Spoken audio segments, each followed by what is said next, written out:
Lalu kita lihat perbedaan malaikat, jin, dan manusia. Ya, di sini terdapat tabel. Ya, kita lihat dulu dari malaikat. Malaikat ini diciptakan dari nur atau cahaya makhluk gaib, dan jin diciptakan dari api. Nah, sama-sama makhluk gaib. Ya, malaikat dengan jin sama-sama makhluk gaib ya, tidak bisa dilihat. Kemudian manusia diciptakan dari tanah. Nah, makhluk yang terlihat mata ya, atau kasat mata. Kemudian perbedaan yang ketiga, malaikat selalu patuh dan taat kepada perintah Allah SWT. Sedangkan jin, ada yang patuh, ada juga yang durhaka pada Allah SWT. Nah, ini sama dengan manusia, sifatnya jin dan manusia itu. Ada yang patuh dan ada yang durhaka pada Allah SWT. Jadi, sifatnya jin dan manusia itu ada yang sama ya. Yang keempat, malaikat tidak makan dan minum. Ya, sedangkan jin makan dan minum. Manusia makan dan minum. Nah, di sini jin dan manusia sama-sama makan dan minum. Lalu perbedaan yang kelima, pikirannya jernih dan lurus untuk malaikat.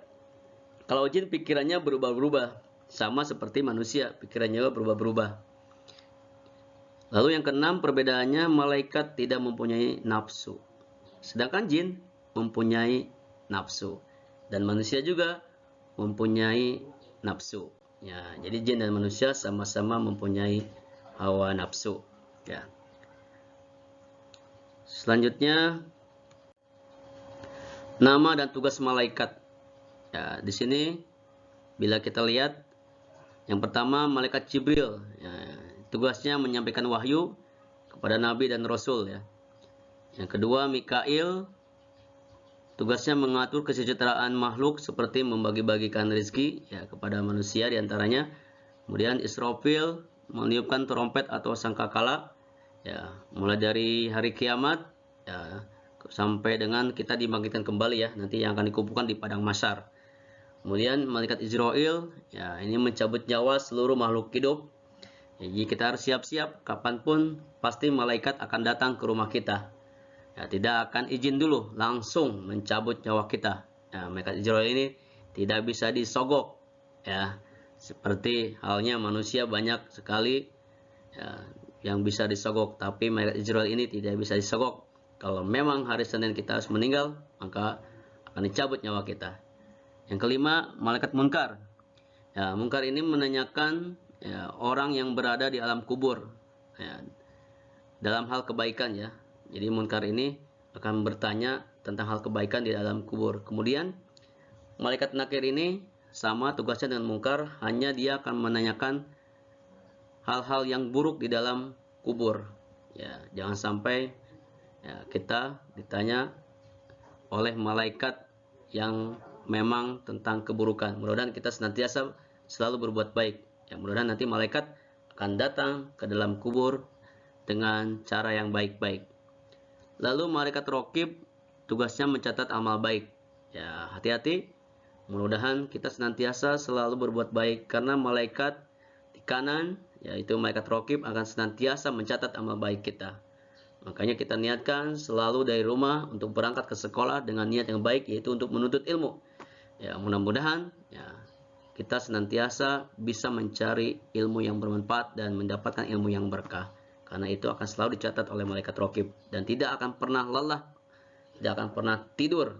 Ya, malaikat raqib ini pasti akan selalu tercatat. Lalu yang ke-8, malaikat atid ini mencatat amal buruk. Ya, mudah-mudahan kita tidak melakukan hal-hal yang buruk karena akan dicatat oleh malaikat atid. Ya. Kemudian malaikat Ridwan. Malaikat Ridwan ini tugasnya menjaga pintu surga. Ya, mudah-mudahan kita sama-sama bisa bertemu dengan malaikat Ridwan. Ya, yaitu akan masuk surganya Allah Subhanahu wa taala. Kita berdoa kita masuk surga bersama Rasulullah sallallahu alaihi wasallam. Ya, tentunya kita yang selalu senantiasa membaca selawat. Ya, jangan sampai pelit ya ketika kita memang harus membaca selawat karena kita butuh syafaatnya, butuh pertolongannya. Ya, kalau kita butuh syafaat pertolongannya, maka kita senantiasa minimal kita setiap sholat membacakan selawat untuknya. Lalu yang terakhir, malaikat Malik, yaitu menjaga pintu neraka. Nauzubillah, mudah-mudahan kita tidak ketemunya ya.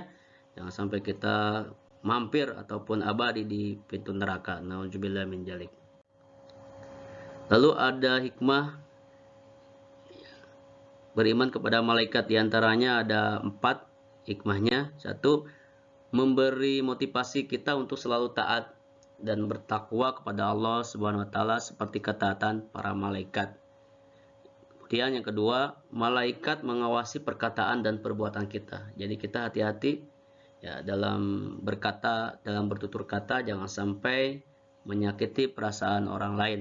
Ya, apalagi menyakiti perasaan orang tua kita, karena kita nanti tergolong anak yang durhaka. Ingat, ridho Allah itu tergantung ridhonya.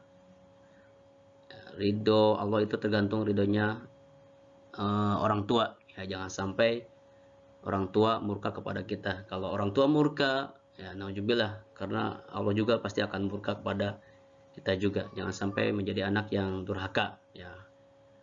Lalu yang ketiga, memberi rasa optimis, semangat untuk selalu berusaha karena Allah Subhanahu wa taala akan memberi ilmu melalui malaikat Jibril dan memberi rezeki melalui malaikat Mikail.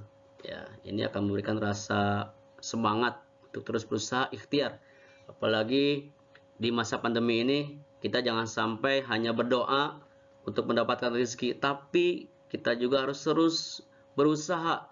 Ya, terus semampu kita. Insya Allah rezeki tidak akan kemana-mana.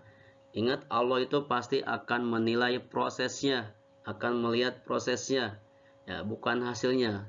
Jika prosesnya baik, insya Allah hasilnya pun akan baik. Kalau kita sudah berusaha, sudah ikhtiar, ya, sudah berdoa, kita serahkan diri kepada Allah SWT, yaitu bertawakal. Mudah-mudahan hasilnya baik. Lalu yang keempat, memotivasi kita untuk selalu beramal soleh, karena bekal itulah yang akan kita bawa kelak ketika meninggal dunia untuk menghadapi pengadilan Allah Subhanahu wa taala. Ya, mudah-mudahan kita selalu beramal soleh, karena amal soleh ini merupakan bekal, ya, bekal yang akan kita bawa kelak di pengadilan Allah Subhanahu wa taala. Baik, terima kasih atas perhatiannya. Semoga kita termasuk orang-orang yang selalu istiqomah dan mampu melaksanakan segala kebaikan. Mudah-mudahan ada manfaatnya. Amin ya Allah ya Rabbal alamin. Wassalamualaikum warahmatullahi wabarakatuh.